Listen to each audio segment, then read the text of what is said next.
first government that the Second Continental Congress set up was called the Articles of Confederation. So do you mean the first form of government that the United States had was created by the Continental Congress, and it was called the Articles of Confederation? Is that what you just said?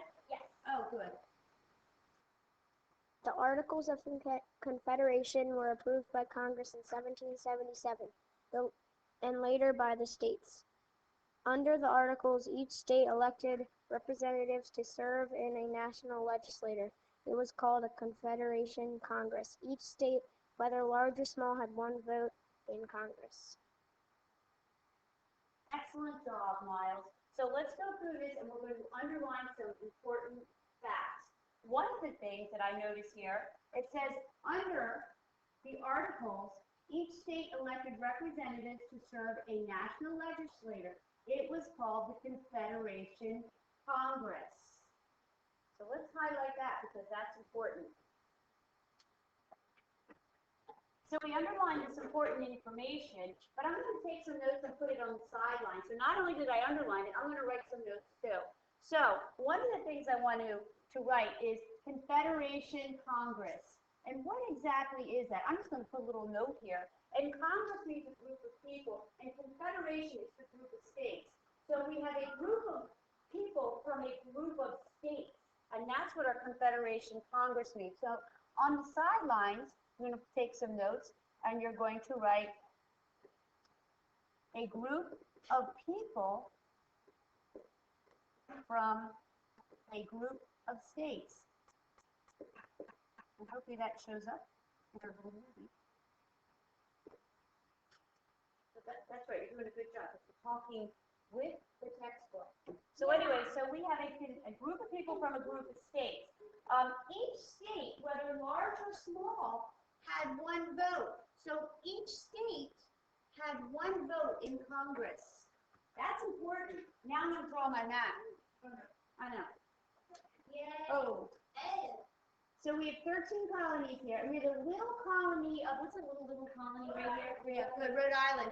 And then you also had the big colony of, well, that's a little bit bigger. This is going to be New York. And then we have Rhode Island here. But it doesn't matter how big or how small, each state is just going to get one vote in Congress.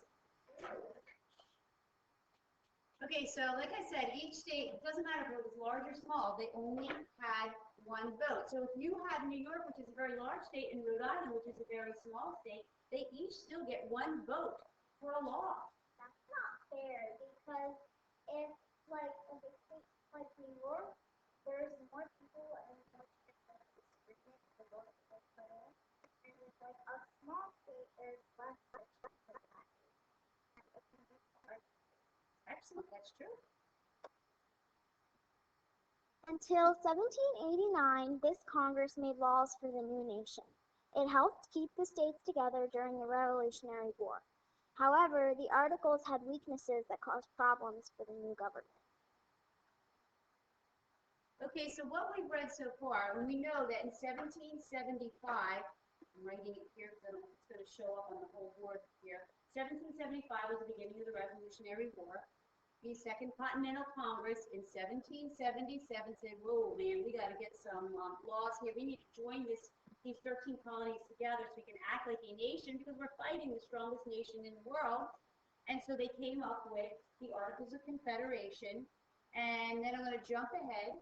And so we said that the war ended in 1782. That was good news for everybody. But the Articles of Confederation kept working okay until 1789. And BB, you were telling me some of the things that we should highlight in this paragraph that night you just read. So what should we highlight? Tell me. We should highlight that the Congress made laws for the new nation, and the Articles had weaknesses that caused. Good. So these are two things that we need to highlight here. It was going okay until 1789. Congress was making laws, okay. All right. But then we started realizing, whoa, during the war this was fine, but right now we're starting to have problems with this government. It really wasn't working that well. So your homework tonight is to finish reading 2 pages, dealing with the weaknesses of the Articles of Confederation, highlight any of the weaknesses that you see, and then on the side of your paper, on the margins, just as a little bullet point, jot down what it is that you read for the weaknesses. And we were just talking, not on record here, but we were just talking about one of the weaknesses being that each state has a different money. Imagine trying to shop, going to one state to buy a horse, and you don't have the correct form of money. So that was one weakness. So I would underline that, and then in the sidelines, I would write each state had its own money. So it's simple as that. So you're going to highlight the important facts, and then you're just going to re-jot down in just a couple little words on the sidelines what it was you just read.